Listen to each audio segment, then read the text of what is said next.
But நமக்கு பிடிச்ச ஒருத்தவங்க வந்து ஆட்சியில் இருக்காங்க அப்படின்னா வந்து அவங்க என்ன பண்ணாலும் கரெக்ட் அப்படின்னு சொல்லிட்டு நார்மலைஸ் பண்ண ஆரம்பிச்சிட்டாங்கன்னா அது எப்படி இருந்தாலும் இப்படிதான். ஏன்னா இவன் தான் அஃபேரியா நார்மலைஸ் பண்ணுறாங்க, நிறைய விஷயத்த நார்மலைஸ் பண்ண ஆரம்பிச்சாங்க. இவன் தான் நான் இப்போ ஒரு சோஷியல் மீடியாஸ் எடுத்து கமெண்ட் படிக்கிறேன், இந்த மாதிரி சிறுமி பாலியல் இந்த மாதிரி கமெண்ட் படிக்கிறேன்னா ஒருத்தன் கமெண்ட் போட்டிருக்கான், சாக்லேட்காக வந்து யார் போய் அந்த பொண்ணை படுக்க சொன்னது அப்படின்னு.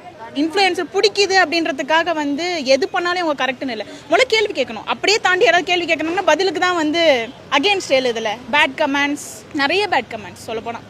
லிட்டரலி நான் ஒரு கமெண்ட் பார்த்தேன். ஒரு பொண்ணு வந்து ஸ்டாலின் அவங்க எக்ஸ் சீஃப் மினிஸ்டர் தோத்ததுக்காக ஒரு கமெண்ட் பண்ணியிருக்காங்க.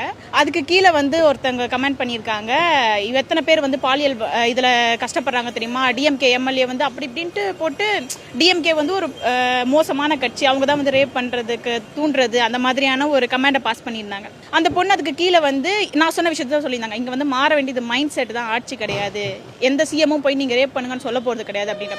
அதுக்கு கீழே அவன் போட்டிருக்கான், 1 டேக்கு நீ புக்கிங்க்கு வருவியான்.